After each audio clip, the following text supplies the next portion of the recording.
réveil, bon jeudi matin Europe 1, bonjour avec les initiatives positives. Bonjour Jean Z. Bonjour Alexandre, bonjour Ambline. Bonjour. Alors je crains que ce matin vous n'aidiez pas complètement nos auditeurs à sortir de la couette. Ouais, moi j'ai l'impression que c'est le travail qui nous mange la nuit. C'est pas, je pense d'ailleurs aux auditeurs d'Europe 1 d'ailleurs, en ce moment. On va parler couette ce matin. Alors je vois pas meilleure saison du reste pour parler couette. Bien vu. Une initiative d'une Toulousaine, Euriel Morvezan, qui a décidé avec sa marque Loulaine, Loule2N, de faire revenir la laine en France. Revenir la laine. Mais Oui. qu'est-ce que ça veut dire? On produit pas de laine en France? Bah si, quand même, 14 000 tonnes, c'est pas mal.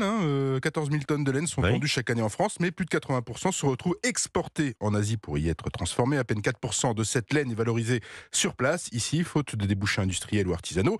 Mais ce n'est pas le seul obstacle, puisque 95% de nos couettes contiennent même un petit peu de synthétique. Par exemple, Euriel Morvezan, elle a décidé de remettre au goût du jour les couettes en laine made in France, après avoir passé 20 ans dans le monde du transport international et 5 ans en Australie, premier producteur de laine au monde. Eh bien, elle lance son entreprise en 2020, Loulaine, donc, et propose des couettes et des oreillers garnis de laine française provenant des Alpes et du Massif central. Autre singularité, elles sont assemblées par 2 ateliers certifiés entreprises du patrimoine vivant et installés dans le Vaucluse, ainsi que 2 établissements de services et d'aide par le travail.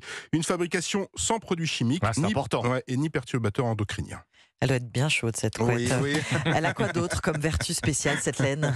Elle est géniale cette laine, voilà ce que j'ai à vous dire. Voilà. C'est l'une des fibres naturelles les plus recyclables au monde. Elle s'intègre dans une logique de circuit court, c'est-à-dire qu'on peut la produire en local. Elle se décompose aisément, son coût environnemental est donc faible. Et avec Loulaine, c'est une matière infinie puisque la société a mis en place un système de consigne. Quand le consommateur estime que sa couette ou son oreiller est en fin de vie, il la renvoie gratuitement et reçoit alors un bon d'achat d'une valeur de 10% du produit environ. Les matières récupérées servent alors à fabriquer une autre couette ou un autre oreiller, un plaid ou encore un surmatelas, des couettes emballées dans un sac marin en tissu, réutilisable, et pour les plaids, c'est du papier craft, s'il vous plaît. Très bien. Combien ça coûte? Plus cher. Que Plus les cher couettes. quand même. Hein. Plus cher que les couettes du commerce en ligne, en tout cas de ce que j'ai pu voir. C'est environ 230 € la grande couette, ce qui n'empêche pas la marque d'en vendre des centaines et d'avoir lancé une collection pour les enfants il y a quelques mois. Et pour poursuivre le développement de sa société, la patronne de Loulaine prévoit une levée de fonds afin de recruter. Et en 2024, elle prévoit aussi de courir, donc de sortir de sa couette pour courir le marathon de Paris. Bon courage à elle, ce sera le 7 avril prochain. Ah oui, Voilà. on pense à elle. Oui. Oui, on pense fort à C'est elle. pas trop lourd la couette en laine, non? Pour courir, vous voulez dire? Pour courir, pour dormir déjà. Évitez de courir avec. Merci Jean Z. Merci à vous. Les initiatives positives. À demain, Jean, sur Europe 1.